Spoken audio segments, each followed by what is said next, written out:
Bonjour mesdames et messieurs, c'est toujours moi, c'est toujours moi, je suis là, c'est ce qui se présente devant vous, c'est mon identité, la personne qui vous dispense le cours.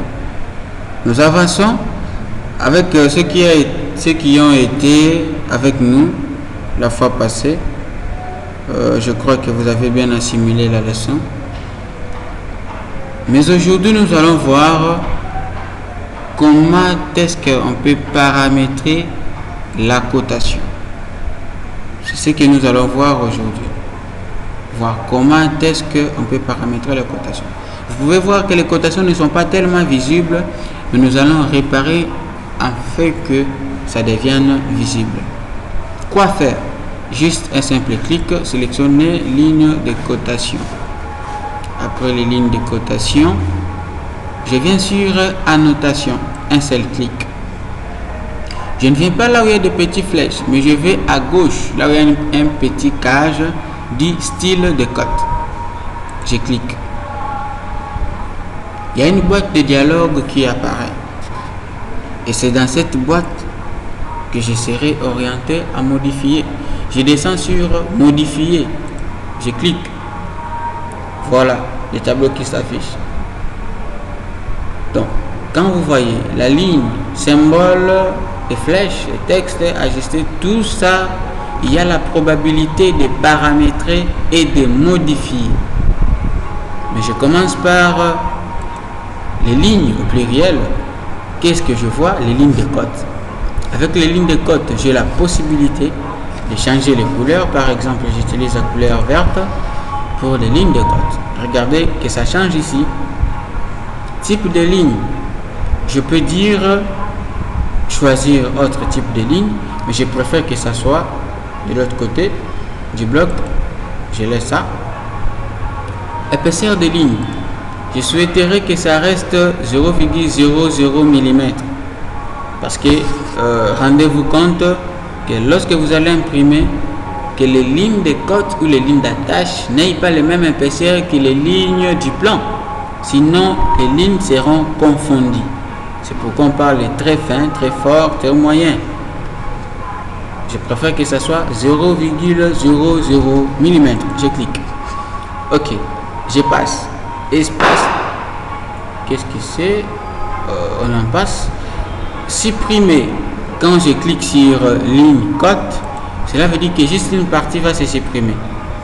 Quand je clique sur la seconde proposition, il y a le D qui disparaît. Mais cela n'est pas mon choix. C'est juste pour vous montrer. Ici, il y a la ligne d'attache. Avec la ligne d'attache, j'ai la même possibilité de modification que la première ligne. Avec ça, je vais faire la couleur cyan. Ok, pour créer juste la différence. De même, je garde la valeur. De même, je garde épaisseur. Je garde 0,00. Ça aussi, je vous démontre quelque chose. Vous pouvez aussi le faire. Ce sont des types de cotation, ça s'est fait. Mais des fois, vous vous demandez comment est-ce que ça s'est fait. Voici comment est-ce qu'on procède. Si je ne supprime pas les lignes d'attache, je peux détacher les lignes d'attache du plan, mais pas les supprimer. Quand je clique par exemple ligne d'attache de longueur fixe, je clique là-bas. Voilà ce que ça me donne. Je préfère d'abord que je laisse ça. Je passe au symbole et puis texte, je clique. Je n'ai qu'à modifier encore tout ça. Je me dis que non, je ne veux pas les flèches, je veux marque architecturale oblique. Je sélectionne ça. Et puis je me dis que la taille de ce barre doit être de 5. Je saisis 5 et puis je fais Enter. Voilà que là-bas ça se modifie. Pour ce petit temps, nous allons avancer avec les textes. On avance avec les textes.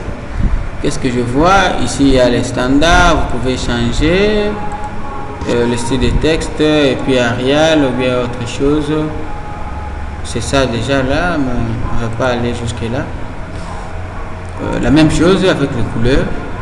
On utilise la couleur rouge cette fois-ci avec les textes. La hauteur, c'est juste la taille des textes. Je vais dire 16 par exemple. Je fais Enter. Voilà que mes textes s'agrandissent à une dimension de 16. Voilà. Ici, je peux encadrer mes textes. Comme je ne peux pas encadrer, mais je préfère encadrer.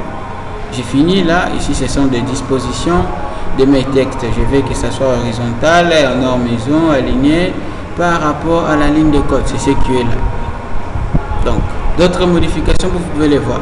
Ajuster unité principale, unité alternative de la tolérance, nous allons le voir avec les séances qui viendront. Mais nous venons déjà définir des modifications. Ce que je fais, c'est valider avec OK. Après avoir validé de l'autre côté, je dois cliquer sur définir courant pour que cette modification reste jusqu'à la fin de ma session de ce travail. Je clique et puis je ferme ma petite boîte de dialogue. Voilà. Voilà que tout change en un coup de pouce. Remarquez que maintenant les codes sont visibles. Oui. Les codes sont visibles. C'était juste ça. La leçon du jour. Nous allons encore achever avec vous.